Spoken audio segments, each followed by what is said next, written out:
in Luján, which is a suburb of Mendoza. So what happened here was we were hanging out at a coffee shop downtown to use the internet, and the owner of the coffee shop started chatting with us and said, well, hey, do you mind doing, if I get the mayor, do you want to have a photo with the mayor? And we're like, okay. And the mayor was right next door. And so we organized together. So we did a radio interview, and we talked to the mayor. And then a couple of days later, we were in the same coffee shop doing internet again.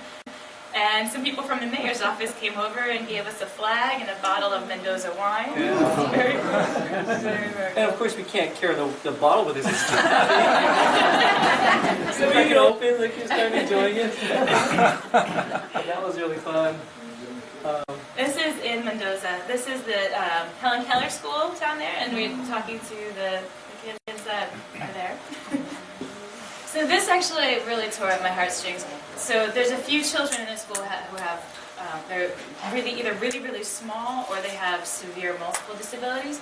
And so the mothers stay in a room there just in case they're needed. This is talking to the mothers, who of course had many questions for us.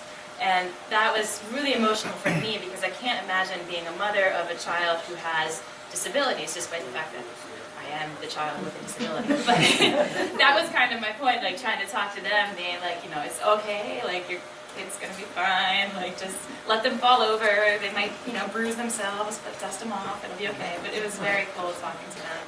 For the most part, what everybody wants is to be independent and be treated like a person, And here, we have a homestay with some people at times, and I'm showing them like the videos that we make of our ride, our journey, and how I see and stuff like that. So we met this family because we actually were trying to camp at the Shell gas station, and the guy that we were asking, like, can we camp here? He's like, why would you want to camp here? Come home with me.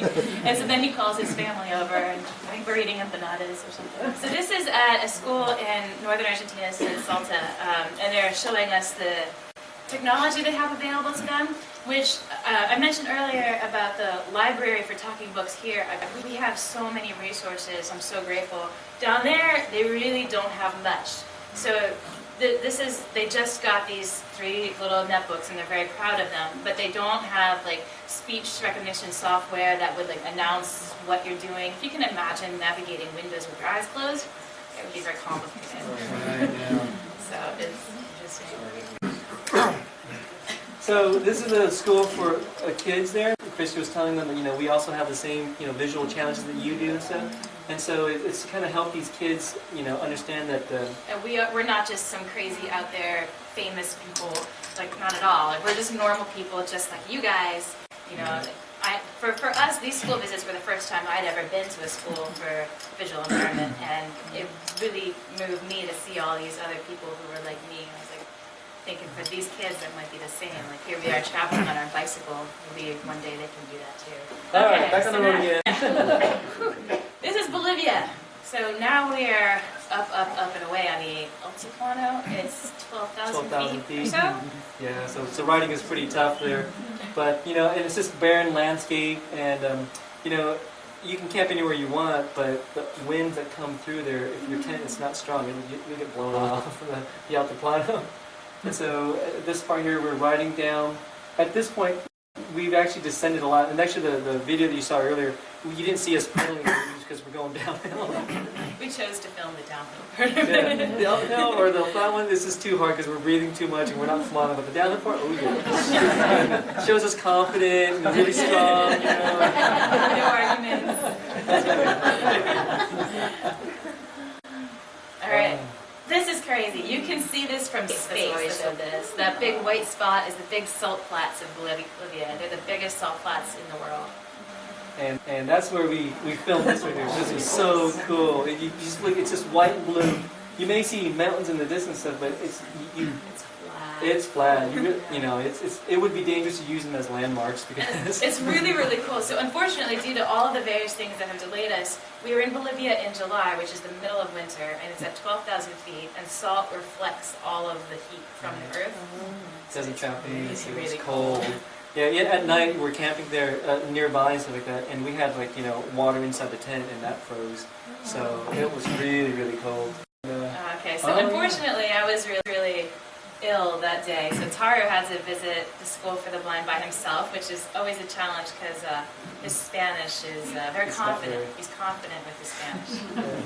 10 words in So, Spanish. so I'm just telling the same story again and again because we're used to it by now. You know, like, oh yeah, you know, we're two blind, we ride the bikes from Ushuaia to Alaska. And someone who spoke some English knows, like, you keep repeating the same things over and over. But what was so cool is like we brought everyone looking at out. the bike. They're checking out the bike right now, so they're touching. So this guy who spoke English and was translating, like telling them, hey, you know, your one hand goes here, one hand goes here. This is where they sit. This is where they pedal. So that was really neat to kind of show them. And we actually got a couple of them on the bike, and they were like, some of them liked it, but some were like, no, Let me know, let me know. All right, so this is Lake Titicaca, which borders Bolivia and Peru. So now we're heading into Peru. And this is at 12,000 feet. Here's the lake again. We're riding through there, and this is like. Unfortunately, that's all Taro gets to see. That's the white line.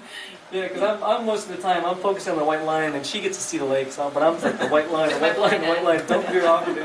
Because in Colorado during the Ride Across America, I was actually looking at a mountain, and we actually ended up going off the road.